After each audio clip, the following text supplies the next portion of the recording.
Hello everyone, I'm Saket Bajpayee, Director of Prayas Physics Classes, Dehradun. Alright बच्चों, तो अब हम लोगों ने इलेक्ट्रोस्टैटिक्स के बारे में बहुत पढ़ लिया, कैपेसिटर्स के बारे में भी पढ़ लिया, लेकिन अब हम लोग बात करेंगे जब चार्जेस का क्या हो रहा हो, फ्लो हो रहा हो, है ना। अब स्टैटिक की दुनिया से अब हम लोग बाहर निकल रहे हैं। Now we will be dealing with motion of charges, है ना। तो इस लेक्चर में बेसिकली हम लोग आज देखेंगे कुछ ओम्स लॉ के बारे में, कुछ देखेंगे रेजिस्टेंसेस के बारे में कि कितने टाइप के होते हैं, और उसके अलावा हम लोग देखेंगे कि करंट क्या होता है, इसकी एक्चुअल डेफिनेशन क्या होती है। तो चलिए शुरुआत करते हैं। बहुत ही प्यारा सा चैप्टर है। In the previous chapter we treated the concept of electric potential which is measured in volts। बिल्कुल बात सही है। हम लोगों ने देखा था कि इलेक्ट्रिक पोटेंशियल को हम लोग वोल्ट्स में मेजर करते हैं। Now we'll see that this voltage acts like an electrical pressure, है ना। एक तरीके से ये प्रेशर की तरह एक्ट करता है जो चार्जेस को फ्लो करवाने में मदद करता है, और इसी फ्लो ऑफ चार्जेस को हम लोग अभी देखेंगे कि करंट कहते हैं, है ना। और करंट को हम लोग मेजर करते हैं किसमें, एम्पियर्स में, जिसको हम लोग एम्प्स भी कहते हैं, और इसको हम लोग डिनोट करते हैं कैपिटल ए से। साथ ही साथ हम लोग ये भी देखेंगे कि रेजिस्टेंस जो है वो क्या करता है, इस करंट के फ्लो को रिस्ट्रेन करने की कोशिश करता है, और रेजिस्टेंस को हम लोग मेजर करते हैं इन ओम्स, है ना। और साथ ही साथ हम लोग क्या देखेंगे कि अगर the flow is in only one direction तो उसको हम लोग कहेंगे डायरेक्ट करंट, और अगर वो बैक एंड फोर्थ, है ना, अगर फ्लो जो है बैक एंड फोर्थ हो रहा है, कभी इस डायरेक्शन में कभी इस डायरेक्शन में, है ना, तो ऐसे फ्लो को हम लोग क्या कहेंगे, ऐसे फ्लो को हम लोग कहेंगे ऑल्टरनेटिंग करंट। और भी बहुत सारे टर्म्स से हम लोग वाकिफ होने वाले हैं, जैसे कि इलेक्ट्रिकल पावर हो गया, है ना, जो कि सिमिलर होता है मैकेनिकल पावर के, और इसको भी हम लोग मेजर करते हैं इन वॉट, है ना। पावर आपको याद होगा वो होता क्या है, किस रेट से एनर्जी प्रोवाइड की जा रही है ना। तो इस तरीके की चीजों को हम लोग स्टडी करेंगे इस चैप्टर में, है ना। और अगर पावर की बड़ी यूनिट हुई तो हम लोग उसे मेजर करते हैं इन किलोवॉट्स, है ना। चलिए तो अब देखते हैं फ्लो ऑफ चार्ज को। हम लोगों ने देखा था, आपको याद होगा हीट एंड टेम्परेचर चैप्टर में, कि अगर हमने क्या किया कि the ends of a conducting material are kept at different temperatures, तो क्या होगा, हीट एनर्जी का फ्लो होगा from higher temperature to lower temperature, है ना, यही तो होता था। The flow ceases when both ends reach the same temperature. अगर टेम्परेचर का डिफरेंस ही नहीं रह गया तो फिर फर्दर कोई भी हीट फ्लो नहीं होता था। तो बेसिकली हीट फ्लो क्यों होता था, वो इसलिए होता था क्योंकि टेम्परेचर में डिफरेंस होता था, है ना। Similarly when the ends of an electrical conductor are at different electric potentials, है ना, that is when there is a potential difference, तब क्या होता है, तब चार्ज फ्लो करता है from one end to the other. तो कितना एनालोगस है ये हीट एंड टेम्परेचर के। वहां पर टेम्परेचर डिफरेंस के कारण हीट करंट फ्लो होता था, यहां पर पोटेंशियल डिफरेंस के कारण इलेक्ट्रिक करंट फ्लो होता है। The flow of charge persists for as long as there is a potential difference. जब तक पोटेंशियल डिफरेंस होगा तब तक ही चार्ज का फ्लो होगा, और बिना किसी पोटेंशियल डिफरेंस के कोई चार्ज फ्लो नहीं करेगा। अब देखिए क्या होगा, to attain the sustained flow of charge in a conductor some arrangement must be provided to maintain a difference in potential while charge flows from one end to the other. जैसे कि देखिए यहां पर पानी के केस से इसको compare किया गया है। जैसे पानी जो है ना, आप लेफ्ट वाले साइड में देख रहे हैं ज्यादा हाई है, मतलब यहाँ पर प्रेशर ज्यादा है, और राइट वाले में क्या है, थोड़ा कम लेवल तक का है पानी, तो इधर प्रेशर लो है। तो high pressure to low pressure पानी तो फ्लो कर रहा है ना, लेकिन कब तक फ्लो करेगा, एक तो ऐसा टाइम आ जाएगा ना जब दोनों तरफ का हाइट सेम हो जाए और फिर कोई भी प्रेशर डिफरेंस ना हो, तो उस समय तो जो फ्लो है वो बंद हो जाएगा। तो अगर आपको फ्लो को मेंटेन करना है तो क्या करना होगा, आइए देखते हैं। The situation is analogous to the flow of water from a higher reservoir to a lower one, है ना। Water will flow in a pipe that connects the reservoirs only as long as a difference in water level exists. A continuous flow is possible. हाँ possible तो है, कैसे, if the difference in water levels, hence the difference in water pressures is maintained, और वो काम कौन करता है यहाँ पर, पंप करता है। जो लगातार मेक श्योर कर रहा है कि पानी का लेवल क्या रहे, दोनों में मेंटेन रहे, जिसके कारण प्रेशर का डिफरेंस रहे और पानी का फ्लो होता रहे। तो बहुत जल्दी आपको पता लगने वाला है बच्चों कि ये काम हमारे सर्किट में कौन करता है। पंप का काम करता है बैटरी। चलिए, तो नेक्स्ट हेडिंग है हमारा इलेक्ट्रिक करंट। तो देखते हैं क्या होता है यहाँ पर कि जिस तरीके से वाटर करंट में क्या होता है, वाटर करंट में फ्लो ऑफ H2O मॉलिक्यूल्स होता है ना, उसी तरीके से इलेक्ट्रिक करंट में क्या होता है, फ्लो ऑफ इलेक्ट्रिक चार्ज होता है ना। In circuits of metal wires electrons make up the flow of charge, है ना। और ये जो चार्ज कैरियर होते हैं वो हमें पता होता है, जैसे मेटल में कौन होता है, वो इलेक्ट्रॉन्स होते हैं जो एक्चुअल में फ्लो करते हैं।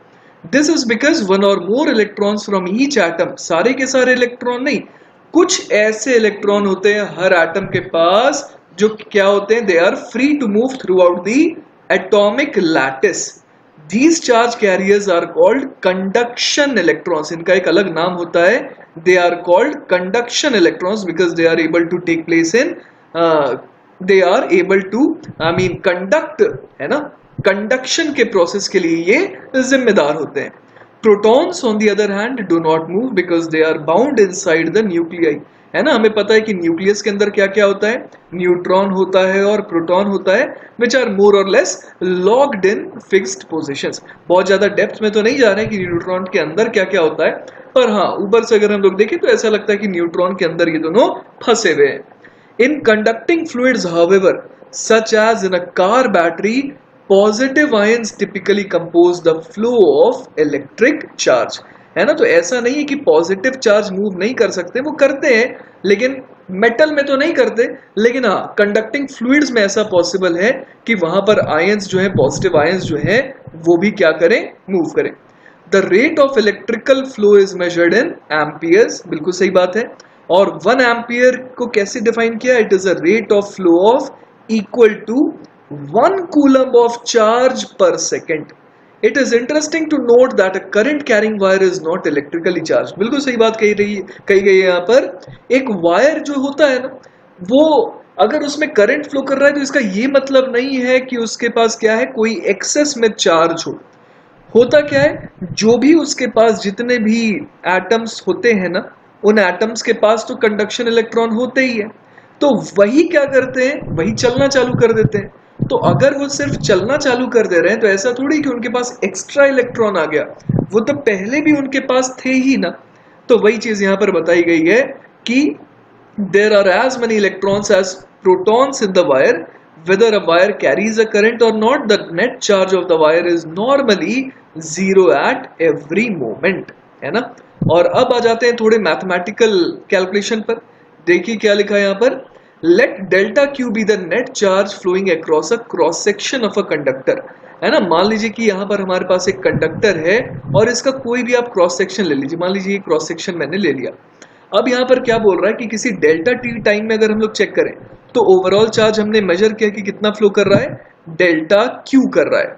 तो current at time T across the cross section of the conductor को डिफाइन कैसे किया जाता है, limit delta T tending to zero delta Q upon delta T. Basically अगर मैं डेल्टा टी टाइम को फाइनाइट लूं तो डेल्टा टी टाइम में अगर डेल्टा क्यू चार्ज फ्लो किया ना, तो simply delta Q upon delta T मुझे देता है करंट की एवरेज वैल्यू, है ना। आपको याद आ रहा होगा, ये रिलेटेबल है काफी किस कॉन्सेप्ट से, एवरेज स्पीड और इंस्टेंटेनियस स्पीड से। तो delta Q upon delta T अपने को एवरेज करंट दे देगा, लेकिन अगर डेल्टा टी को हम लोगों ने क्या कर दिया, टेंडिंग टू जीरो, तो उस केस में ये क्या बन जाएगा, ये बन जाएगा इंस्टेंटेनियस करंट। तो बच्चों ये बहुत ही इंपॉर्टेंट डेफिनेशन है ना, और ये जो फॉर्मूला है ये तो बहुत ही इंपॉर्टेंट है, डायरेक्ट इसके ऊपर सवाल आ सकते हैं। इन ऐसा units the unit of current is ampere, कई बार हम लोगों ने आज ही पढ़ लिया। उसका नाम रखा, उसको ये जो एम्पियर यूनिट है ये किनके नाम पर रखी गई है, आफ्टर एंड्रे मेरी ampere, who was a French mathematician and physicist and he is considered to be the father of thermodynamics। और ये जो एम्पियर है ना, ये actually one of the 7 base units है जिन्हें एसआई यूनिट में एक्सेप्ट किया गया है। चलिए, तो हमारा नेक्स्ट टॉपिक है इलेक्ट्रिक करंट इन कंडक्टर्स। इसमें देखते हैं, सबसे पहला केस है हमारा जब हम लोगों ने कोई भी एक्सटर्नल इलेक्ट्रिक फील्ड अप्लाई नहीं की है, तब देखते हैं क्या होता है। अगर हम लोग कोई एक्सटर्नल इलेक्ट्रिक फील्ड अप्लाई नहीं करेंगे तो इलेक्ट्रॉन के पास कोई खास डायरेक्शन तो है नहीं जिस तरफ इसे खदेड़ा जा रहा हो, है ना। तो वही यहां पर लिखा है, there is no preferential direction for the velocities of the electrons. इसीलिए इसके लिए जितना प्रेफरेंशियल ये डायरेक्शन है उतना ही प्रेफरेंशियल ये डायरेक्शन है, उतना ही ये, उतना ही ये, उतना ही कोई भी डायरेक्शन जो है इसके लिए उतना ही प्रेफरेंशियल है। तो वही यहां पर लिखा है, thus on the average the number of electrons travelling in any direction. और किस लिए ये ट्रैवल करते हैं? Due to thermal motion. इनके पास एनर्जी होती है ना, क्योंकि हीट के कारण इनके पास, आपने पढ़ा होगा कि एनर्जी आ जाती है। तो it will be equal to the number of electrons travelling in the opposite direction. हो सकता है कि इसने सेलेक्ट किया इस डायरेक्शन में ट्रैवल करना, तो कोई और इलेक्ट्रॉन होगा, हो सकता है ट्रैवल करे इस डायरेक्शन में।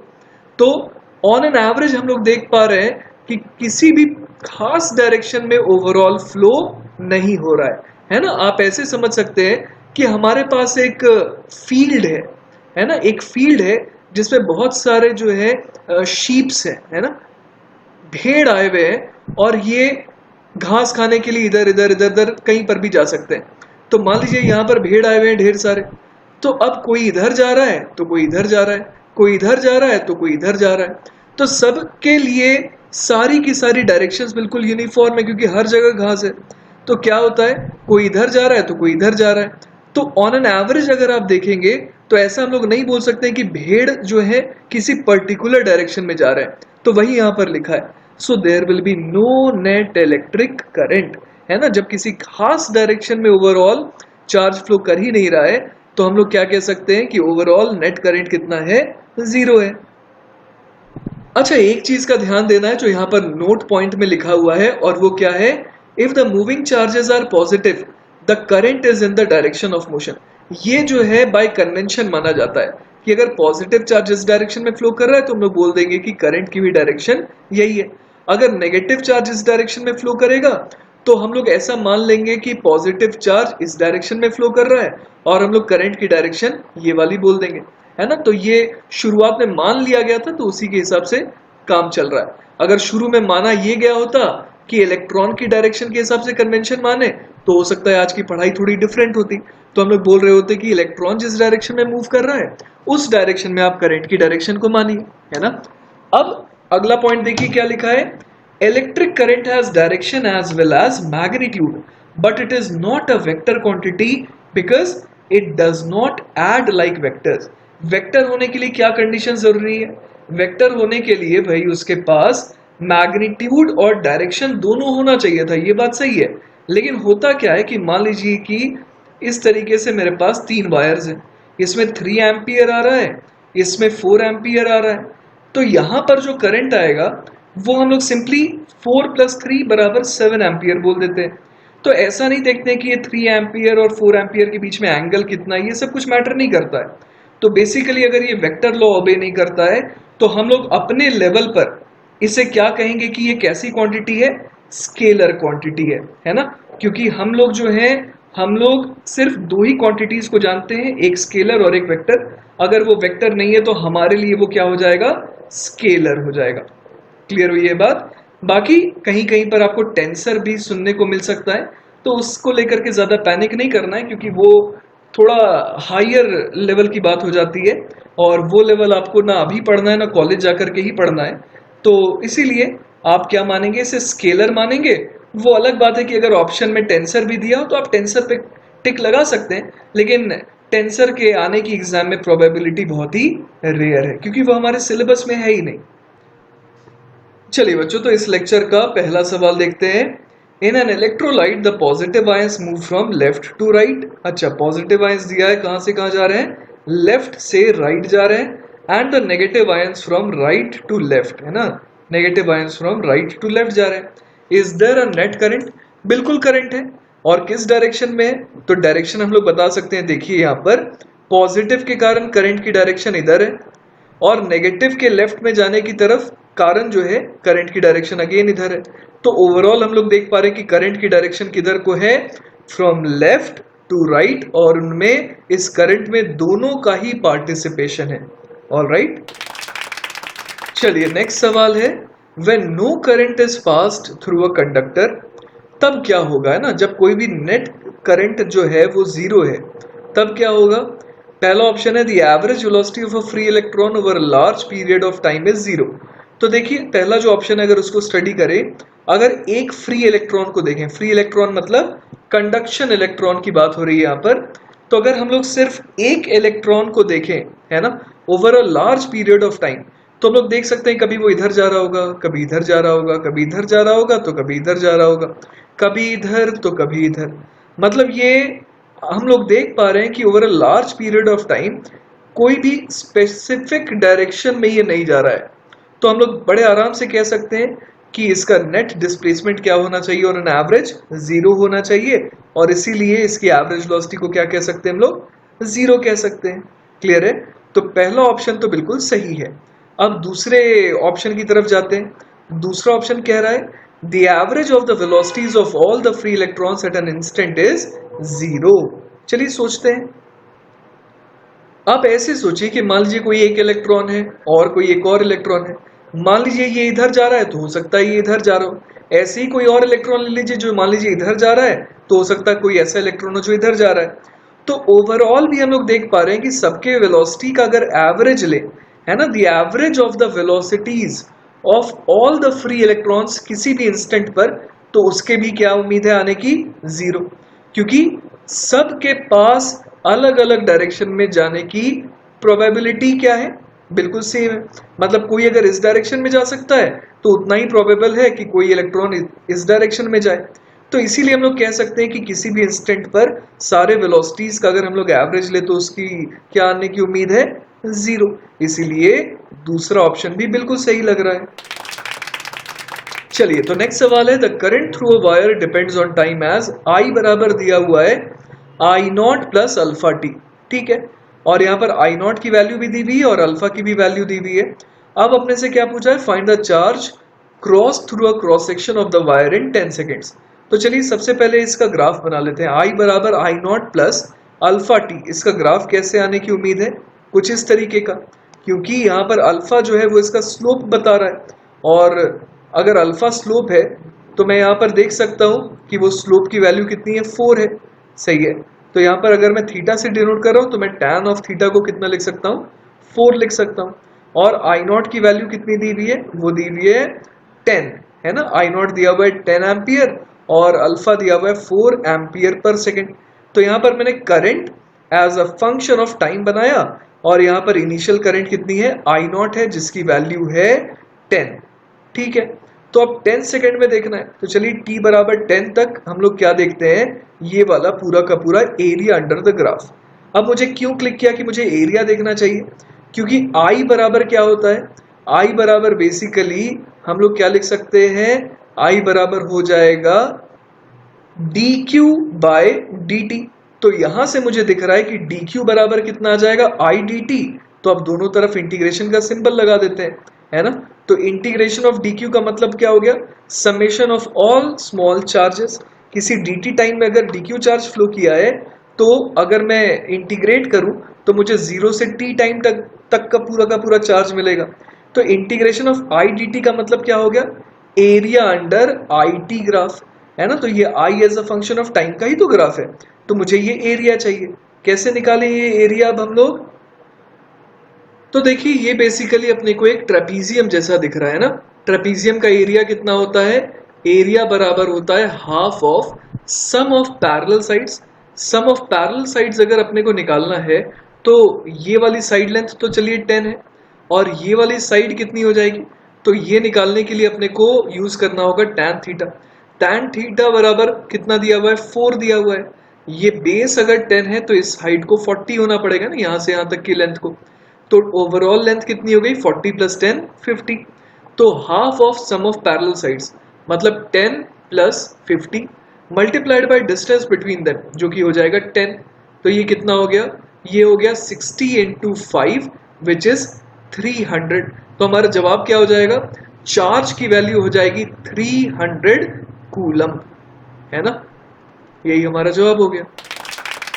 चलिए तो एक ऐसा ही सिंपल सा सवाल देखते हैं। सवाल है the amount of charge passed in time t through a cross section of a wire is, वो अपने को दिया हुआ है q बराबर दिया हुआ है 5t² प्लस 3t प्लस 1, है ना, और अपने को क्या बताना है, current at t equal to 5 seconds. तो बहुत स्ट्रेट फॉरवर्ड सवाल हो गया ये। करंट बराबर होता है dq अपॉन dt, जो कि कितना हो जाएगा 10t प्लस 3। तो यहाँ पर t बराबर 5 रख देते हैं, तो ये कितना आ गया 53, और करंट की यूनिट क्या हो जाएगी यहाँ पर, एम्पियर, है ना। तो बहुत आसान सवाल था ये। चलिए तो एक और बड़ा प्यारा सा सवाल है, a non conducting ring of radius r has charge capital Q distributed uniformly over it. ठीक है, तो मैंने वही यहाँ पर डिस्ट्रीब्यूट करवा दिया चार्ज, है ना, चार्ज कैपिटल Q। और क्या दिया है, if it rotates with angular velocity omega about its axis find the equivalent current। तो मान लेते हैं कि यहां पर कोई एक एरिया ले लेते हैं, क्रॉस सेक्शन एरिया। अब देखते हैं कि आखिर अपने को निकालना क्या है, इक्विवेलेंट करंट निकालना है। इक्विवेलेंट करंट का मतलब क्या हो गया, एक तरीके से आप समझिए कि एवरेज करंट निकालना है ना। तो एवरेज करंट क्या हो जाएगा, delta Q upon delta T. तो अगर मैं एक चीज यहां पर देखूं कि पूरा का पूरा एक रोटेशन, है ना, कितने देर में ये कंप्लीट कर लेता है, पूरा का पूरा एक रोटेशन जो है ये कंप्लीट करता है 2 पाई बाय ओमेगा टाइम में, है ना, क्योंकि एंगुलर वेलोसिटी ओमेगा दी हुई है। तो एक टाइम पीरियड कितना होगा, 2 पाई बाय ओमेगा। तो बेसिकली 2 पाई बाय ओमेगा में इस क्रॉस सेक्शन से कितना चार्ज पास कर चुका होता है, कैपिटल क्यू चार्ज पास कर चुका होता है। तो यहां पर मैं लिख सकता हूं डेल्टा क्यू को मैं लिख सकता हूं क्यू, और इतने चार्ज को पास करने में इस क्रॉस सेक्शन से कितना टाइम लगा, तो इसको टाइम लगा 2 पाई अपॉन ओमेगा। तो यहां से देखिए एवरेज या फिर इक्विवेलेंट करंट हमारा कितना आ गया, वो आ गया Q ओमेगा अपॉन 2 पाई, और यही हमारा जवाब हो गया। तो ऐसे सवाल जो है बहुत बार आएंगे, आपको इस चैप्टर में भी आएंगे, फिर जब मैग्नेटिज्म आएगा ना वहां पर भी ऐसे सवाल आएंगे। तो ऐसे सवालों को लेकर के आप थोड़ा सा कॉशियस रहिएगा, दीज क्वेश्चंस आर इम्पॉर्टेंट, है ना। चलिए तो अब तक तो हम लोगों ने केस 1 डिस्कस करा था, जब हम लोगों ने कंडक्टर में कोई भी इलेक्ट्रिक फील्ड क्रिएट नहीं करवाई थी। लेकिन अब मान लीजिए किसी तरीके से हम लोगों ने कंडक्टर में इलेक्ट्रिक फील्ड क्रिएट करवा दी है। अब इलेक्ट्रिक फील्ड को क्रिएट करवाने का एक बड़ा आसान तरीका है। देखिए अगर इस तरीके से हम लोग बैटरी यूज करें, है ना, तो बैटरी क्या करती है, इस तरीके से आप देख पा रहे हैं कि इलेक्ट्रिक फील्ड क्रिएट करती है ना। ये सारी क्या है, these are electric field lines, है ना। और अगर इस तरीके से तार हम लोग लगा दें तो यहां पर हम लोग देख पा रहे हैं कि इस तार के थ्रू भी इलेक्ट्रिक फील्ड लाइन, है ना, क्रॉस कर रही है, इसके अंदर इलेक्ट्रिक फील्ड लाइन आ जा रही है। तो basically this is one of the methods जिसके थ्रू हम लोग क्या कर सकते हैं, एक कंडक्टिंग वायर के अक्रॉस इलेक्ट्रिक फील्ड को क्रिएट करवा सकते हैं। चलिए उसके अलावा देखते हैं यहाँ पर क्या लिखा है। यहाँ पर लिखा है कि अगर मैं यहाँ पर एक जगह चार्ज प्लस क्यू लगा दूं, एक जगह माइनस क्यू लगा दूं at the ends of a metallic cylinder, है ना, तो उस केस में क्या हो जाएगा, उस केस में हम लोग देख पा रहे हैं कि the electrons will drift because of the electric field created to neutralise the charges. लेकिन इस बार क्या होगा, एक बार जैसे ही न्यूट्रलाइजेशन का प्रोसेस खत्म हो जाएगा, है ना, क्यों न्यूट्रलाइजेशन हो रहा है कि आप समझ पा रहे हैं, ये पॉजिटिव चार्ज जो यहाँ पर है और जो यहाँ पर नेगेटिव चार्ज है, इन दोनों की वजह से एक फील्ड इस तरीके की क्रिएट हो गई ना। अब कोई इलेक्ट्रॉन यहाँ पर होगा, फ्री इलेक्ट्रॉन, तो उस पर फोर्स तो इधर लगेगा, तो ये इलेक्ट्रॉन इधर चला जाएगा, जिसके कारण क्या होने लगेगा, धीरे धीरे ये न्यूट्रलाइज होने लगेंगे, है ना। तो लेकिन यहां पर क्या होगा, अगर सिर्फ इस डायग्राम को देखें, द करंट दस will stop after a while unless the charges plus Q and minus Q R continuously replenished. और यही जो हम लोगों को टास्क है कि लगातार क्या करना है, इसे रिप्लेनिश करना है। उसके लिए हम लोग बैटरी का इस्तेमाल करते हैं, जो ये मेंटेन करवाती है, जो ये मेक श्योर करवाती है कि प्लस क्यू और माइनस क्यू लगातार यहाँ पर आते रहे। अगर कम भी होते जा रहे, न्यूट्रलाइजेशन का प्रोसेस भी चल रहा है, लेकिन लगातार यहाँ पर सप्लाई जो है वो बनी रहे, है ना। तो बैटरी का यही पर्पस होता है। चलिए तो अब आ जाते हैं ओम्स लॉ पे, है ना। नाम आपने सुना होगा इसका, बहुत ही ज्यादा इंपॉर्टेंट लॉ है ये, एंड इट वाज डिस्कवर्ड, है ना। This law regarding flow of currents was discovered by GS Ohm in 1828। चलिए तो देखते हैं क्या कहना था उनका। Imagine a conductor through which a current I is flowing and let V be the potential difference between the ends of the conductor. फिर Ohm's law क्या कहते हैं? ओम्स लॉ कहते हैं कि ऐसे किसी भी केस में V जो है वो क्या आएगा, प्रोपोर्शनल टू I आएगा। या फिर इसको सिंपल वर्ड्स में कहें तो V बराबर सिंपली क्या आ जाएगा, V बराबर आ जाएगा I इंटू सम कांस्टेंट, और उस कांस्टेंट का नाम होता है R, that is resistance of the conductor. तो ये जो रेजिस्टेंस होता है ना, इसकी एसआई यूनिट को हम लोग कहते हैं ओम, और ये इन्हीं के नाम पर है ना, जीएस ओम जी के नाम पर है। और इसको हम लोग डिनोट करते हैं इस सिंबल से, है ना, ओम के सिंबल से डिनोट करते हैं। अब हम लोग आर के बारे में देखिए जरा। It not only depends on the nature of the conductor but also on the dimensions of the conductor. हम लोग एक अलग लेक्चर में हम लोग डील करेंगे जिसमें हम लोग अलग अलग शेप के कंडक्टर्स के लिए रेजिस्टेंस भी डिराइव करेंगे, है ना। तो बेसिकली हम लोग यहाँ पर क्या देख पा रहे हैं इस फॉर्मूले से, हम लोग यहाँ पर देख पा रहे हैं कि V जो है वो क्या था, I के प्रपोर्शनल था, है ना। जितना ज्यादा V होगा उतना ज्यादा क्या होगा, करंट होगा। और ये R जो है ये क्या है, सिर्फ और सिर्फ एक प्रपोर्शनैलिटी कांस्टेंट है। तो बच्चों अभी तक तो हम लोगों ने रेजिस्टेंस को फॉर्मूले से समझा है ना, इसको फील नहीं किया अभी तक कि ये इसका रोल क्या होता है। तो जैसा कि आप देख पा रहे हैं रेजिस्टेंस, है ना, यहाँ पर एक रेजिस्ट वर्ड बना है, से वर्ड से बना है ना। तो जैसे कि अगर मैं कंपेयर करूं इसे इन अ हाइड्रोलिक सर्किट, जैसा कि आप देख पा रहे हैं यहाँ पर पंप है।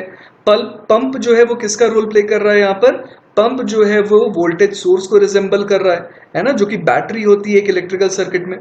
उसी तरीके से जैसे यहाँ पर स्विच है तो यहाँ पर वॉल्व है, जैसे ही हम लोग वॉल्व को ओपन करते हैं खोलते हैं तो यहाँ पर पानी का आना जाना चालू हो सकता है, ये सर्किट कंप्लीट हो जाती है। उसी तरीके से यहाँ पर भी स्विच को क्लोज करना जरूरी है, तभी करंट का फ्लो हो सकता है। अब जैसे यहाँ पर मैंने दिखाया है नैरो पाइप जिस ग्रीन कलर से शो की गई है, ये क्या करती है, पानी को आगे बढ़ने में रुकावट पैदा कर रही है ना। तो अगर ये मस्त सीधी होती तो बड़े आराम से पानी सीधा चला जाता, लेकिन यहाँ पर ढकर ढकर ढकर ढकर करते हुए पानी को जाना पड़ रहा है, तो ये एक तरीके से रुकावट पैदा कर रही है। तो आप समझ सकते हैं कि इन एन इलेक्ट्रिक सर्किट, है ना, ये जो जिगजैग सिंबल से हम लोगों ने डिनोट करा है यहाँ पर, ये बेसिकली क्या है, ये यहाँ पर हम लोगों ने रेजिस्टेंस को शो करा है। जिस वायर के क्रॉस ये करंट फ्लो हो रहा है उसके हम लोगों ने रेजिस्टेंस को फ्लो करा है, और ये क्या कर रहा है, it offers a resistance two electron flow, है ना। जितना ज्यादा रेजिस्टेंस होगा उतना ज्यादा इलेक्ट्रॉन को फ्लो करने में तकलीफ आएगी। क्लियर हुई ये बात? चलिए तो अब इलेक्ट्रिकल रेजिस्टेंस को थोड़ी और गहराई में स्टडी करते हैं। How much current exist depends not only on the voltage but also on the electrical resistance the conductor offers to the flow of charge. बिल्कुल सही बात है। अभी अभी हम लोगों ने देखा, क्या देखा, कि V बराबर आ रहा था I इंटू आर, तो यहां से I कितना आ गया, V अपॉन आर। मतलब हो सकता है कि दो अलग अलग बॉडीज हो जिनको सेम पोटेंशियल डिफरेंस के अक्रॉस रखा गया हो, लेकिन हो सकता है कि दोनों में करंट अलग अलग फ्लो करे। बिल्कुल पॉसिबल है, क्योंकि हो सकता है कि दोनों की रेजिस्टेंस क्या हो, डिफरेंट हो। This is similar to the rate of water flow in a pipe which depends not only on the pressure difference between the ends of the pipe but also on the resistance offered by the pipe itself. All right, a short pipe, देखिए लिखा है यहाँ पर, a short pipe offers less resistance to water flow than a long pipe, है ना। अगर हमारे पास short pipe होगी जिसकी लेंथ कम होगी तो वो क्या ऑफर करेगी, less resistance to water flow than a long pipe. और साथ ही साथ और क्या डेटा दिया है, the wider the pipe the less the resistance, जितना उसका क्रॉस सेक्शन एरिया ज्यादा होगा उतना ही कम क्या होगा उसका resistance. Likewise for the resistance of wires that carry current, same यही चीज देखा गया है किसके साथ, इलेक्ट्रिक करंट के केस में भी यही चीज नोटिस करी गई है कि जितना ज्यादा लेंथ होगा उतना ज्यादा रेजिस्टेंस होगा, और जितना ज्यादा एरिया होगा उतना कम रेजिस्टेंस होगा। तो जैसा कि हम लोग देख पा रहे हैं, the resistance of a wire depends on the thickness and length of the wire. इसके अलावा एक और चीज है जिस पे वो डिपेंड करती है, जिसका नाम होता है कंडक्टिविटी, है ना। Thick wires have less resistance than thin wires, longer wires have more resistance than short wires. Copper wire का जो रेजिस्टेंस है ना, कॉपर वायर का, वो क्या होता है, कम होता है as compare to steel wire of the same size. मतलब कि अपार्ट फ्रॉम जो एरिया है, जो लेंथ है, इन दोनों के अलावा भी एक और फैक्टर है जिसपे जो रेजिस्टेंस है वो डिपेंड करता है, और वो होता है उसकी अपनी बनावट, है ना। और उसमें हम लोग उसका नाम क्या देते हैं उस फैक्टर का, कंडक्टिविटी। तो वही यहां पर लिखा है, electrical resistance also depends on temperature.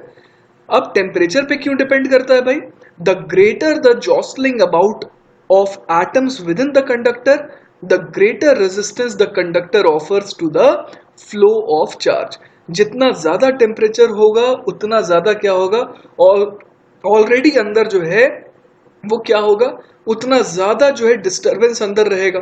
तो उस डिस्टरबेंस के अंदर जो है, जो फ्री इलेक्ट्रॉन्स उनको फ्लो होने में और ज्यादा रुकावट आएगी। जैसे भीड़ भड़ाके वाले रास्ते में अगर आपको वहां से पार करना होता है तो आपको और ज्यादा असुविधा होती है, तो वही चीज यहां पर भी होता है। फॉर मोस्ट कंडक्टर्स, अगर हम लोग कंडक्टर की बात करें तो टेम्परेचर के बढ़ने से क्या होता है, रेजिस्टेंस बढ़ता है। The resistance of some materials reaches zero at very very low temperatures. और देखिए ये हमारे पास एक एग्जाम्पल है, कैसा एग्जाम्पल है ये, more water flows through a thick hose than through a thin one connected to a city's water system, है ना। यहां पर हम लोग को क्या दिया हुआ है कि अगर थिकर होज हो, यही आप देखते होंगे कि जो फायर एक्सटिंग्विशर में जो लोग यूज करते हैं पाइप, उनका क्रॉस सेक्शन एरिया कैसा होता है, ज्यादा होता है ना। तो more water flows through a thick hose than through a thin one connected to a city's water system. Although pressure क्या रहता है, सेम रहता है, लेकिन फिर भी क्या होता है, फ्लो जो है वो ज्यादा होता है। Likewise for electric current in thick and thin wires connected across the same potential difference। ऐसा ही बर्ताव कहां पर होता है, ऐसा ही बर्ताव होता है अगर हम लोग वायर्स को ले ले, है ना। जितना ज्यादा एरिया होगा उतना कम रेजिस्टेंस ऑफर होगा, तो इसीलिए सेम पोटेंशियल डिफरेंस के अलोंग अक्रॉस क्या होगा कि ज्यादा करंट फ्लो करेगा। फिर चलिए, तो अब हम लोग चेक करते हैं dependence of R on the dimensions of the conductor, है ना। और पहला केस है dependence of resistance on length of conductor. मतलब कि लेंथ पे देखते हैं कि कंडक्टर का रेजिस्टेंस किस तरीके से वेरी करता है।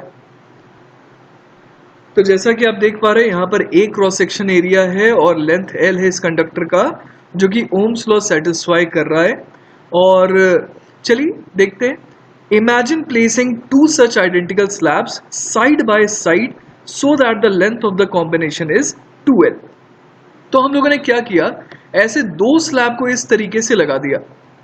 अब हम लोगों ने क्या मेक श्योर किया, हम लोगों ने ये मेक श्योर किया कि कॉम्बिनेशन में सेम करंट फ्लो करे, है ना, जितना पहले उसमें फ्लो कर रहा था। अब मान लीजिए कि V पोटेंशियल डिफरेंस था एक स्लैब के क्रॉस, तो ये क्वाइट ऑब्वियस है कि अभी भी अगर करंट I फ्लो कर रहा है तो पहले वाले स्लैब के क्रॉस पोटेंशियल डिफरेंस V का आना चाहिए, और इसी तरीके से दूसरे वाले स्लैब के क्रॉस भी पोटेंशियल डिफरेंस V का आना चाहिए, है ना। तो यहां पर हम लोग देख पा रहे हैं कि ओवरऑल इस एंड और इस एंड के क्रॉस पोटेंशियल डिफरेंस कितने का आ गया, 2V का आ गया, है ना। और करंट अभी कितना फ्लो हो रहा है, पहले जितना फ्लो हो रहा था, लेटर से कि पहले करंट फ्लो हो रहा था I, अभी भी हम लोग I ही करंट फ्लो में करवा रहे हैं यहाँ से। तो अगर मैं इसको I से डिवाइड कर दूं तो ये क्या आ जाना चाहिए, पूरे के पूरे स्लैब कॉम्बिनेशन का इक्विवेलेंट रेजिस्टेंस। तो ये कितना आ जा रहा है, ये आ जा रहा है 2 टाइम्स V अपॉन I, और V अपॉन I क्या था, R ऑफ 1 स्लैब था, है ना। हम लोगों ने ऊपर यही तो माना था, हम लोगों ने ऊपर माना था कि इसके क्रॉस करंट कितना फ्लो कर रहा है, I फ्लो कर रहा है। तो अगर इसका रेजिस्टेंस R था तो हम लोग कह रहे थे कि I इंटू R बराबर V, और यहां पर क्या आ जा रहा है, यहां पर ये जो 2 टाइम्स V है ना, 2 टाइम्स जो V आ गया उसको अगर हम I से डिवाइड कर देंगे तो वो कितना आ जाएगा, ट्वाइस ऑफ R। इसका मतलब लेंथ को डबल कर दिया गया ना, तो हम लोग देख पा रहे हैं कि सिस्टम का जो रेजिस्टेंस है वो भी क्या हो गया, डबल हो गया, है ना। तो वही देखिए यहाँ पर लिखा है ना, कि if V is the potential difference across the ends of the first slab, then V is also the potential difference across the ends of the second slab. Since the second slab is identical to the first and the same current I flows through both. Same current I flow क्यों कर रहा है दोनों के बीच में? क्योंकि आप ऐसे सोचिए कि अगर करंट I इसके अंदर एंटर कर रहा है तो वो कहीं और तो नहीं जा सकता है, उसको ऑब्वियस है कि पूरे के पूरे करंट को स्लैब 1 से स्लैब 2 में एंटर करना ही पड़ेगा, है ना। तो वही यहां पर लिखा है, the potential difference across the ends of the combination is clearly the sum of the potential difference across the two individual slabs and hence equal to 2V. The current through the combination is I and the resistance of the combination, इसको उन्होंने RC कह दिया, combination का resistance, तो वो 2V आ गया upon I से divide कर दिए तो ये ट्वाइस ऑफ R आ गया।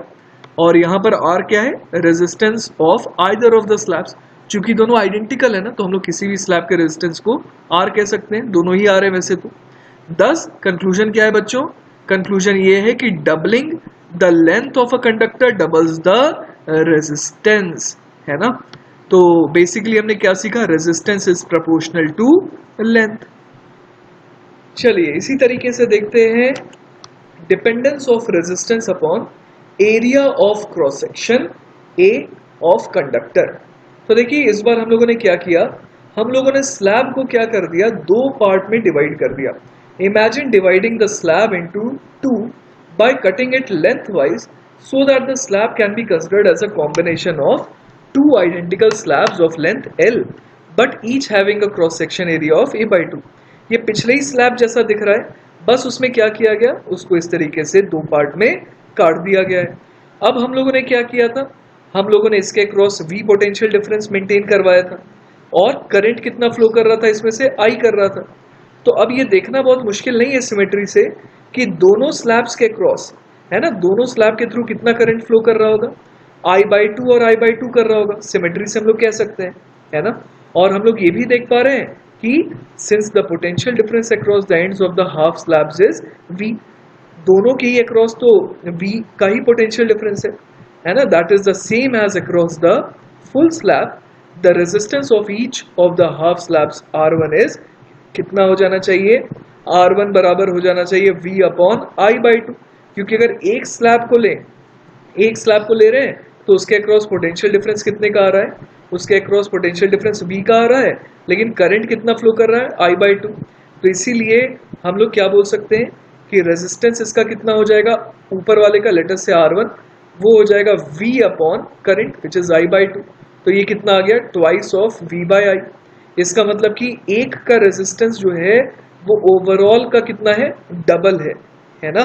तो वही यहाँ पर देखिए कंक्लूजन में लिखा है, thus halving the area of the cross section of a conductor doubles the resistance in general, then the resistance R is inversely proportional to the cross section area। मतलब R क्या है, proportional to 1 upon area आएगा।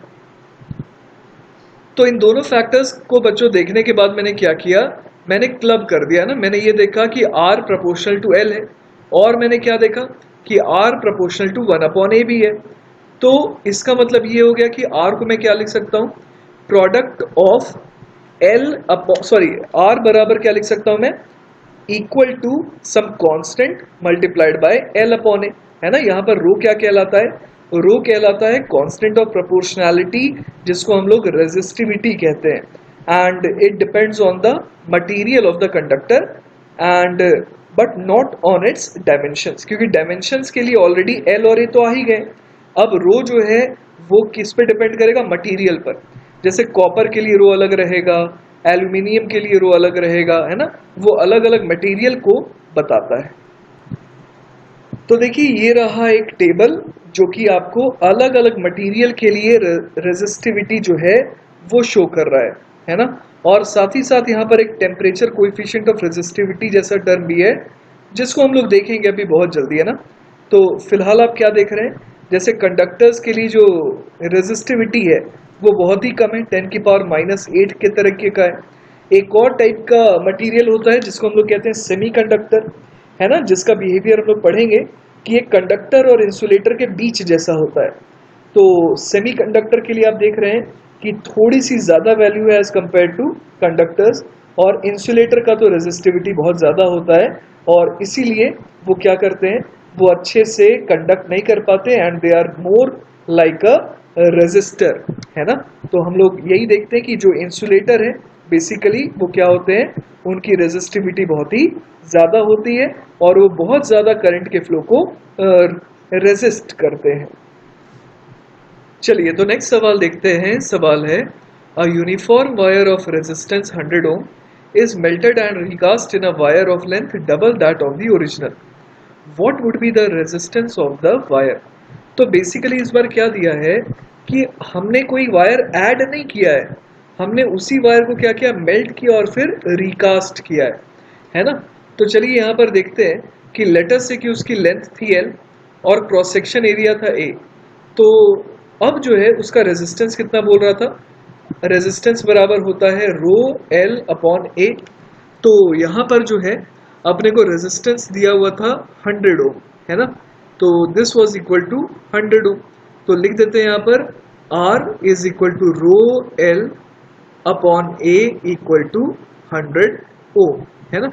अब क्या किया गया इसके बाद, इसके बाद जो है इन्होंने इसे मेल्ट किया और फिर रिकास्ट किया, है ना। और सच दैट कि उसकी लेंथ क्या हो गई, लेंथ हो गई double that of the original. तो जब हम लोग रिकास्टिंग करते हैं ना, मेल्ट करके जब रिकास्ट करते हैं तो वॉल्यूम में कोई भी चेंज नहीं आ सकता है ना। तो हम लोग यहाँ पर क्या लिख सकते हैं, रेजिस्टेंस होता है रो L अपॉन एरिया।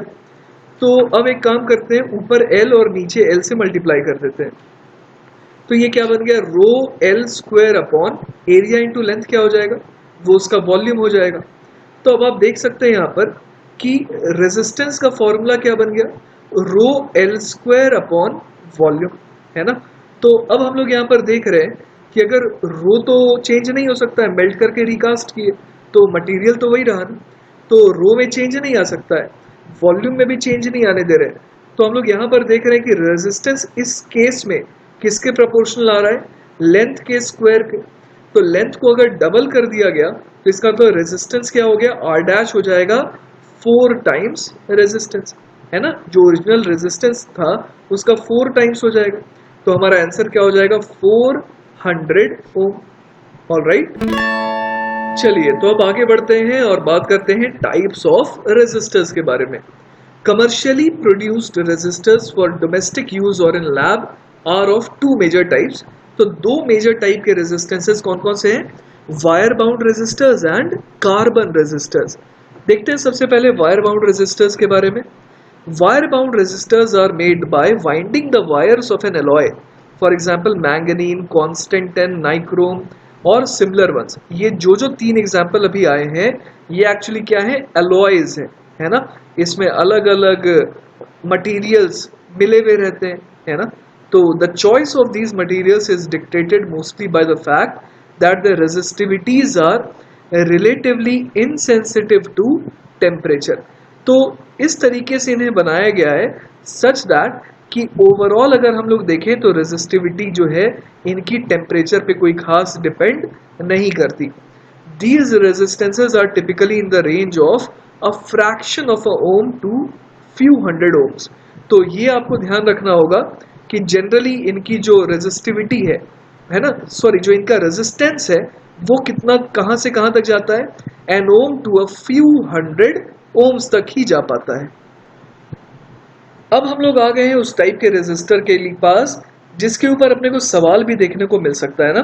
तो वो है कार्बन रेजिस्टर्स। क्या खासियत है होती है उनकी, आइए देखते हैं। Resistors in the higher range are made mostly from carbon. हम लोगों ने पिछले टाइप के रेजिस्टेंस के बारे में देखा था जो एलॉय से बनते थे, उसमें क्या होता था, बहुत ज्यादा तो फ्यू हंड्रेड ओम्स तक ही रेजिस्टेंस जाता था। लेकिन अगर और ज्यादा रेजिस्टेंस चाहिए तो अपने को मदद लेनी पड़ती है कार्बन रेजिस्टर्स की। उनकी और भी खासियत क्या होती है, आइए देखते हैं। They are compact, inexpensive and thus find extensive used in electronic circuits. तो इनकी बहुत सारी खासियत है, सस्ते हैं, कॉम्पैक्ट है और बहुत एक्सटेंसिवली यूज होते हैं इलेक्ट्रॉनिक सर्किट्स में। और इनफैक्ट हो सकता है कि आपने देखा भी होगा, है ना, इस तरीके के रेजिस्टेंसेस जो है बहुत ही कॉमन है, इनको आपने देखा होगा। और अभी हम लोग इसके बारे में डिस्कशन करेंगे कि ये जो आपको स्ट्राइप्स दिख रहे हैं ना यहाँ पर, उनका क्या रोल है?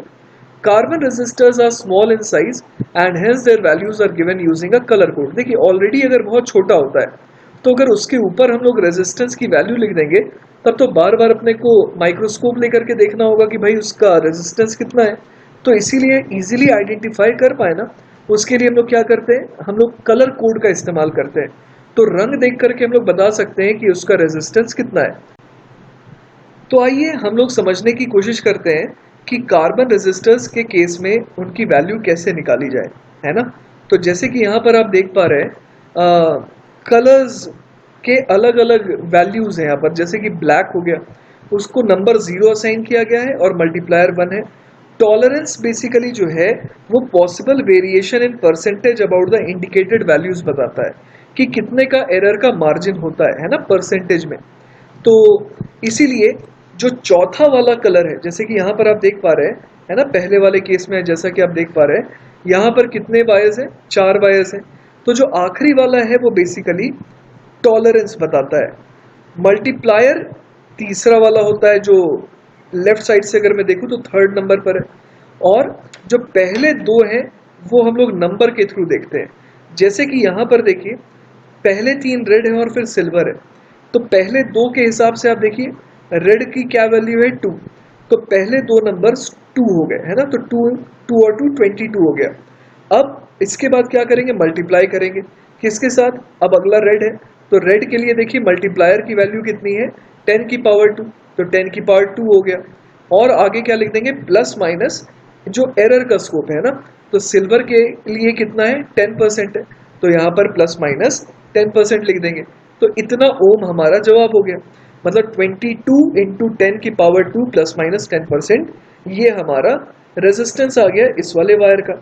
अब चलिए एक और एग्जांपल लेते हैं, है ना। जैसे ये वाला एग्जांपल अगर मैं देखूं तो यहाँ पर पहला वाला येलो है, तो येलो के लिए आइए देखते हैं कि क्या वैल्यू असाइन की गई है।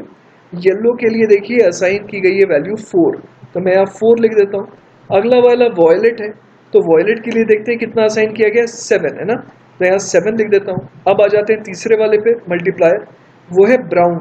तो ब्राउन के लिए देखते हैं कितना है, ब्राउन के लिए है 10 की पावर 1, तो यहाँ लिख दूंगा 10 की पावर 1। और आखिरी में है गोल्ड, गोल्ड का मतलब हो गया ये है 5%, है ना, तो प्लस माइनस 5% ओम, ये हमारा जवाब हो गया। तो इस तरीके से देखिए हम लोग आंसर निकाल सकते हैं, है ना। तो वही देखिए यहाँ पर भी आंसर में भी वही चीज उस तरीके से दे रखी है, ये देखिए, है ना, कि पहले आपको 22 इंटू 10 की पावर 2 ओम निकाल लेना है और उसमें क्या कर देना है, प्लस माइनस 10% आप लिख सकते हैं कि इसमें और ज्यादा डेविएशन इतने का आ सकता है। उसी तरीके से 47 इंटू 10 हो गया, ये इतना ओम आंसर हो गया और उसमें प्लस माइनस 5% और हम लोग एरर शो कर देते हैं। तो चलिए बच्चों, मैं आपका थोड़ा काम आसान कर देता हूँ। मुझे पता है कि आपको थोड़ी घबराहट हो रही होगी कि कैसे ये इतना लंबा चौड़ा टेबल याद करें। तो मैं आपको एग्जैक्टली वही तरीका बता रहा हूँ जिस तरीके से मुझे याद करवाया गया था मेरे टीचर्स द्वारा। आप देखिए वहां पर मैंने हाईलाइट कर दिया है पहले टर्म्स को, है ना, पहले अल्फाबेट को। जैसे ब्लैक ब्राउन तो उसके लिए बीबी आ गया, फिर है रेड ऑरेंज येलो तो उसके लिए ROY रॉय आ गया। तो कहानी इस तरीके से गढ़ी जाती है कि BB Roy of Great Britain had a very good wife who had gold silver necklace. तो बस ये आपको याद रखने में हेल्प करेगा, मुझे भी काफ़ी हेल्प किया इसने याद रखने में। और इसमें यहाँ पर आप एक चीज़ नोटिस कर रहे होंगे कि नो कलर का मतलब क्या हो गया, कि कभी कभी ऐसा होता है कि 3 ही वायर्स रहते हैं। तो अगर 3 ही वायर रहे, चौथा वायर नहीं रहे, तो हमें समझ जाना है कि टॉलरेंस कितना लेना है, 20% लेना है।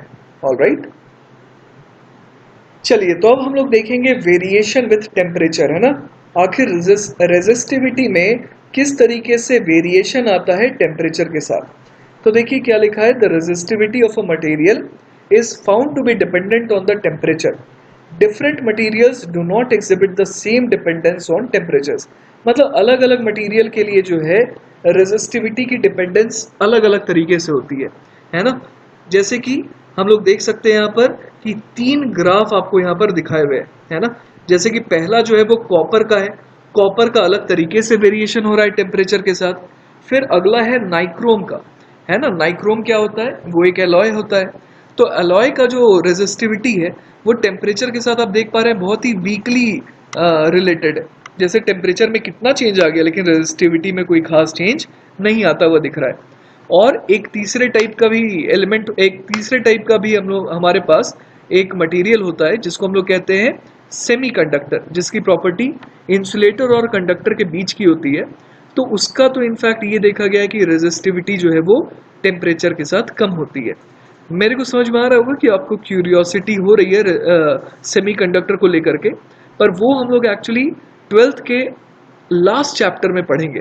पूरा का पूरा एक चैप्टर है जो सेमीकंडक्टर के लिए डिवोटेड है, तो उसमें हम लोग इत्मीनान से पढ़ेंगे ना, अभी घबराने वाली बात नहीं है।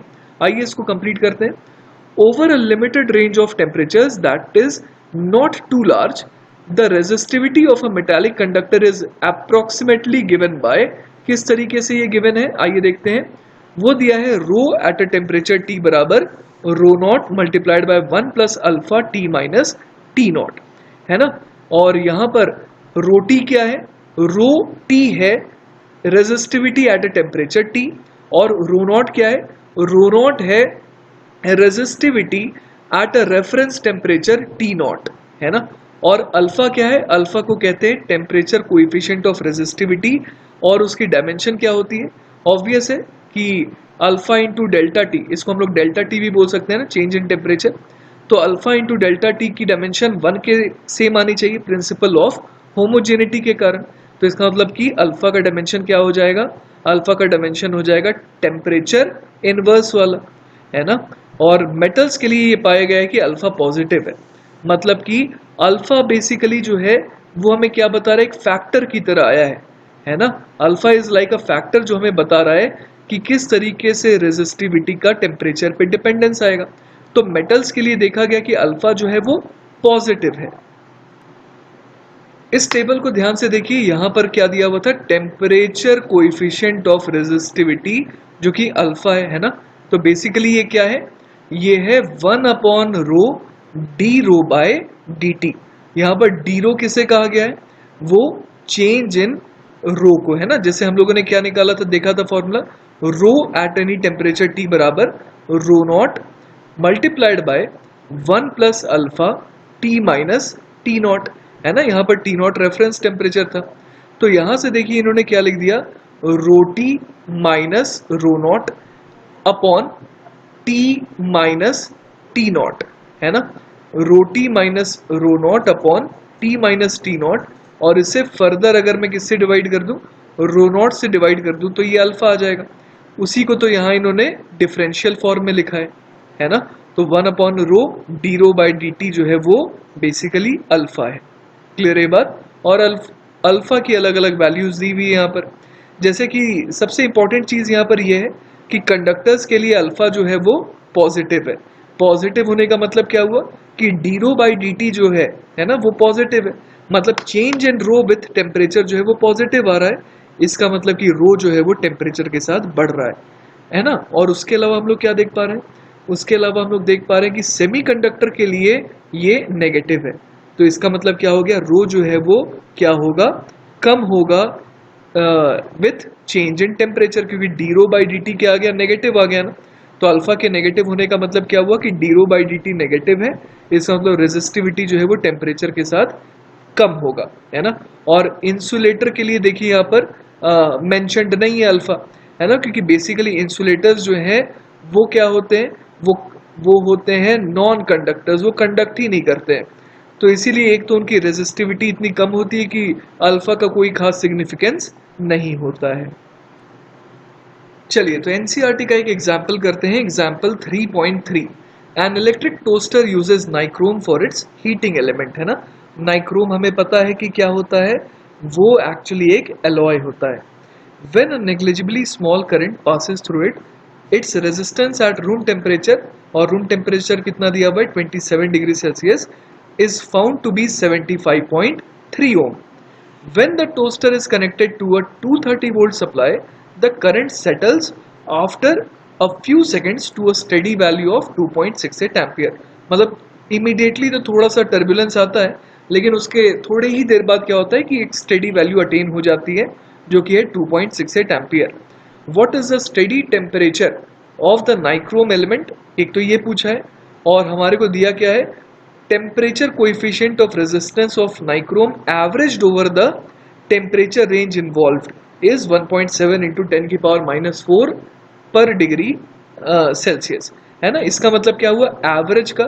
एवरेज कहने का मतलब ये हो गया कि बेसिकली अल्फा भी जो है वो टेम्परेचर डिपेंडेंट होता है ना।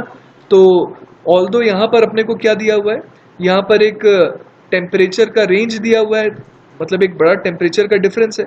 तो अपने को ऑन एन एवरेज बोल दिया गया कि आप कितना अल्फा ले सकते हैं, आप 1.7 इंटू 10⁻⁻⁴ ले सकते हैं, है ना। चलिए, तो आई होप बच्चों कि आपने स्क्रीन को पॉज करके खुद से एक बार अटेम्प्ट करा होगा। आप एक बार क्रॉस चेक कर लीजिए और एक बार एनसीईआरटी का भी स्टैंडर्ड तरीका देखिए कि किस तरीके से आपको सवाल को सॉल्व करना चाहिए। देखिए यहाँ क्या लिखा है, when the current through the element is very small. जब करंट बहुत कम था तो क्या था, हीटिंग इफेक्ट को हम लोग इग्नोर कर सकते हैं। तब ऐसा नहीं है कि रेजिस्टेंस का टेम्परेचर जो है वो ज्यादा हो गया था as compare to room temperature. Resistance का जो टेम्परेचर है वो ऑलमोस्ट रूम टेम्परेचर के बराबर ही रहा होगा, तो उसे T1 बोल देते हैं, है ना। अब क्या लिखा है, जब हम लोग टोस्टर को कनेक्ट करेंगे विद द वोल्टेज सप्लाई, तो इनिशियली क्या हो जाएगा। इनिशियली आप सोचिए कि जैसे ही आपने पोटेंशियल डिफरेंस और बढ़ा दिया, है ना, तो उस समय क्या होगा कि करंट बढ़ना जाएगा, करंट बढ़ेगा भी। लेकिन उसके बाद जैसे जैसे आपका रेजिस्टेंस गर्म होता जाएगा ना, उसकी जो रेजिस्टिविटी है वो क्या होने लगेगी, वो थोड़ी और बढ़ने लगेगी। रेजिस्टिविटी बढ़ेगी तो रेजिस्टेंस भी बढ़ेगा, और रेजिस्टेंस बढ़ेगा, पोटेंशियल डिफरेंस तो वही रह गया, तो इसका मतलब करंट थोड़ा सा क्या होगा, कम होगा। तो वही देखिए यहाँ पर लिखा भी हुआ है ना, कि इसकी जो इनिशियल करंट है वो स्लाइटली हाइयर होगी as compare to its steady value. Clear है, क्योंकि जो स्टेडी वैल्यू आएगी उस समय रेजिस्टेंस का जो टेम्परेचर है वो थोड़ा हाई हो गया होगा, है ना, जिसके कारण रेजिस्टेंस की वैल्यू थोड़ी बढ़ गई होगी। अब क्या लिखा है, but due to heating effect of the current the temperature will rise, this will cause an increase in resistance and a slight decrease in current, है ना। तो वही यहाँ पर लिखा है, तो in a few seconds a steady state will be reached when temperature will rise no further and both the resistance of the element and the current drawn will achieve steady values, है ना। एक time के बाद सब कुछ steady हो जाएगा, अब और ज्यादा टेम्परेचर जो है रेजिस्टेंस का नहीं बढ़ेगा। The resistance R2 at the steady temperature T2 is, है ना। अब हम लोग क्या निकालने वाले हैं, अब हम लोग निकालने वाले हैं रेजिस्टेंस पहले। तो रेजिस्टेंस कैसे निकालें, हमें पोटेंशियल डिफरेंस दिया ही हुआ था सवाल में 230 वोल्ट, और उसको किससे डिवाइड कर देंगे, 2.68 एम्पियर से। आइए आपको दिखा भी देता हूँ, है ना। यहाँ पर इन्होंने मेंशन कर दिया था कि स्टेडी वैल्यू 2.68 एम्पियर है और पोटेंशियल डिफरेंस कितना था, 230 वोल्ट का था। तो यहाँ से देखिए कि जो रेजिस्टेंस है R2, है ना, उसकी वैल्यू कितनी आ गई, 85.8 ओम। ये कब की वैल्यू है, ये तब की वैल्यू है जब रेजिस्टेंस जो है वो एक स्टेडी टेम्परेचर को अटेन कर चुका है ना। अब देखिए क्या लिखा है कि अब हम लोग डायरेक्ट फॉर्मूला लगा सकते हैं, जिस तरीके से रो का फॉर्मूला था उसी तरीके से रेजिस्टेंस का भी फॉर्मूला हम लोग बना सकते हैं, क्योंकि लेंथ और एरिया में तो कोई खास फर्क आया नहीं है। तो रेजिस्टेंस बराबर क्या लिख देंगे, R2 बराबर R1 1 plus alpha delta T, और यहाँ पर इन्होंने T1 किसे माना है, रेफरेंस टेम्परेचर माना है इन्होंने रूम टेम्परेचर को, है ना। तो यहाँ पर देखिए हम लोगों ने अल्फा की वैल्यू यूज करी और बड़े आराम से अपना चेंज इन टेम्परेचर आ गया 820 डिग्री सेल्सियस, और यहाँ से T2 की वैल्यू आ गई कितनी, 847 डिग्री सेल्सियस, है ना। इसका मतलब कि अच्छा खासा टेम्परेचर में यहाँ पर चेंज आया है। Thus the steady temperature of the heating element or when heating effect due to the current equals heat loss to the surroundings is 847 degree Celsius. देखिए ये बहुत इंपॉर्टेंट स्टेटमेंट यहाँ पर है, when heating effect due to current equals heat loss to the surrounding। आपको ये चीज दिमाग में आ रही होगी कि अब ये जो रेजिस्टेंस है ना, जो रेजिस्टेंस था हमारे पास उसका टेम्परेचर अब और आखिर क्यों नहीं बढ़ रहा है ना, उससे करंट तो जाए जा रहा है, लेकिन क्यों ऐसा हो गया कि अब जो है रेजिस्टेंस की वैल्यू भी फिक्स हो गई, क्योंकि टेम्परेचर भी फिक्स हो गया। लेकिन टेम्परेचर फिक्स हुआ क्यों, क्योंकि आप सोचिए कि करंट के आने से इसको लगातार क्या मिल रही है, एनर्जी मिल रही है ना। बार बार यहाँ पर अगर इलेक्ट्रॉन्स आ रहे हैं तो यहाँ पर क्या हो रहा है, यहाँ पर गर्मी पैदा होगी ही होगी। तो लेकिन क्या हो रहा है कि इसका टेम्परेचर और बढ़ नहीं रहा है, क्योंकि जिस रेट से इसे एनर्जी मिल रही है ना उसी रेट से ये क्या कर रहा है, एनर्जी को सराउंडिंग में भी भेज रहा है ना। तो हीट लॉस हो रहा है यहाँ पर टू द सराउंडिंग। और हीट लॉस के बहुत सारे तरीके होते हैं, आप लोगों ने पिछले साल पढ़ भी रखा है ना। रेडिएशन हो गया, कंडक्शन हो गया, तो और भी बहुत सारे तरीके होते हैं जिनसे कि हीट लॉस हो जाता है। तो वही यहाँ पर भी मेंशन्ड है कि जिस रेट से इसे एनर्जी मिल रही है उसी रेट से एक टाइम ऐसा आ जाएगा जब ये एनर्जी क्या करेगा, डिसिपेट करेगा, और उसी समय हम लोग क्या बोल देंगे कि स्टेडी स्टेट ऑफ करंट आ चुका है ना, और टेम्परेचर भी इसका बिल्कुल स्टेडी हो चुका है।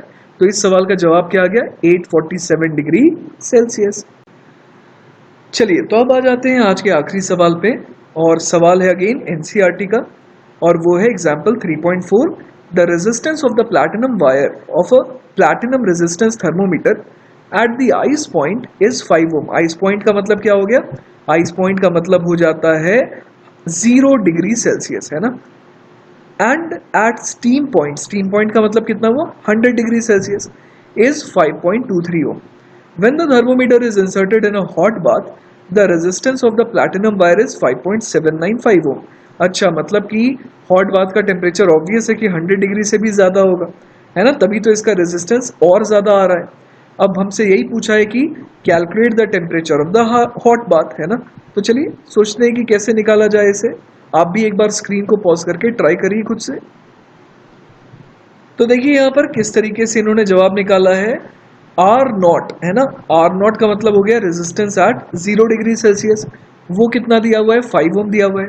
और रेजिस्टेंस एट 100 डिग्री सेल्सियस कितना दिया हुआ है, 5.23 दिया हुआ है। और आर टी जो है वो कितना है, 5.795। तो बेसिकली यहाँ पर इन लोगों ने कौन सा फॉर्मूला यूज किया, टी बराबर R T minus R naught upon R 100 minus R naught into 100। ये कहाँ से आया भाई, आप सोचिए कि आर टी बराबर क्या हो जाएगा, R naught multiplied by 1 plus alpha delta T, है ना। आइए बच्चों मैं आपको ये डिराइव कराता हूँ कि ये जो इन्होंने डायरेक्टली इक्वेशन लिख दी है ये कहाँ से लिखी, है ना। तो सबसे पहले देखिए हम लोग क्या लिख सकते हैं, रेजिस्टेंस एट 100 डिग्री सेल्सियस बराबर कितना हो जाएगा, R naught 1 plus alpha into delta T कितना हो जाएगा, 100 माइनस 0, है ना। तो यहाँ से अपने पास क्या आ गया, अपने पास यहाँ से आ गया आर 100 अपॉन आर 0, है ना, माइनस 1 होल डिवाइडेड बाय 100, है ना। इस पूरे को अगर 100 से डिवाइड कर देंगे तो ये बेसिकली अपने को अल्फा दे देगा, है ना।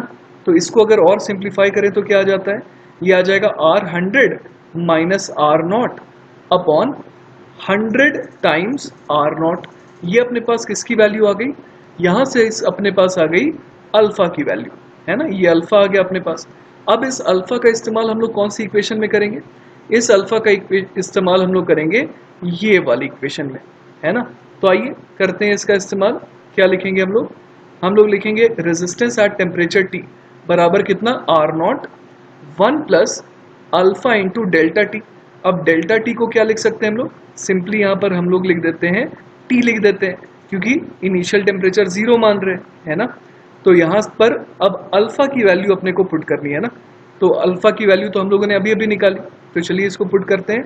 आर टी बराबर क्या हो जाएगा, आर नॉट 1 प्लस अल्फा हो जाएगा R 100 minus R naught divided by 100 R naught, है ना। इसको टी से मल्टीप्लाई कर देंगे। तो देखिए अपने पास अब एक इक्वेशन आ गई जिसमें अपने को क्या क्या पता है, आर टी पता है, आर नॉट पता है, आर 100 पता है, और बस टी निकालना है। तो चलिए कोशिश करते हैं कि यहाँ से कैसे निकाला जाए जवाब। तो अगर मैं यहाँ पर एलसीएम ले लूँ तो थोड़ा सिंप्लीफाई हो जाएगा। क्या बन जाएगा, ये बन जाएगा 100 आर नॉट, और इधर कितना आ जाएगा 100 R naught plus R 100 into T minus R naught into T. सही है यहाँ तक, इस पूरे में मैं ब्रैकेट लगा देता हूँ, और ये किसके बराबर हो जाएगा, आर टी के बराबर हो जाएगा। सही है ना यहाँ तक। अब चलिए इसको फर्दर और सिंप्लीफाई करते हैं। आर नॉट से देखिए आर नॉट कैंसिल आउट हो गया, तो यहाँ पर क्या आ गया 100 आर टी बराबर कितना हो जाएगा 100 आर नॉट प्लस ये कितना बन गया T times R 100 minus R naught, है ना। यहाँ पर ऐसा आ गया। और अब अगर और फर्दर सिंप्लीफाई करें तो कितना आ जाएगा, ये आ जाएगा R T minus R naught multiplied by 100, और इसको किससे डिवाइड कर देंगे, आर 100 माइनस आर नॉट से, है ना। तो ये अपने को किसकी वैल्यू दे देगा, टी की वैल्यू दे देगा। अब ऊपर चेक करिए, इन्होंने भी तो यही इक्वेशन लिखी थी, है ना, एनसीईआरटी में जो डायरेक्टली लिख दिया गया था, जिसको सोच करके अगर आप डायरेक्टली एनसीईआरटी खोलते तो थोड़ा आप हैरान परेशान हो सकते थे, तो इसीलिए मैंने आपको डायरेक्टली ये वाला डेरिवेशन करवा दिया, है ना। तो इसको आप एज अ फॉर्मूला भी ट्रीट कर सकते हैं। तो अब तो कुछ भी नहीं था, इसके बाद इन्होंने डायरेक्टली सारी वैल्यूज भर दी और हमारा जवाब क्या आ गया, 345.65 डिग्री सेल्सियस। ऑलराइट, तो आई होप कि आपको सॉल्यूशन अच्छे से समझ में आया होगा बच्चों इन सारे सवालों का। और एनसीईआरटी हम लोग बीच बीच में करते रहेंगे, क्योंकि आपको 12th के बोर्ड का भी तो ध्यान देना है ना। तो अच्छे से पढ़ाई करते रहिएगा, रिवाइज कर लीजिएगा, और अगला जो लेक्चर होगा उसमें काफ़ी डेरिवेशंस भी हैं, तो इसीलिए इस लेक्चर के सारे डेरिवेशंस को आप अच्छे से करिएगा, ताकि अगले लेक्चर में आपको कोई भी दिक्कत ना आए। ऑल द वेरी बेस्ट बच्चों, टेक केयर, बाय बाय।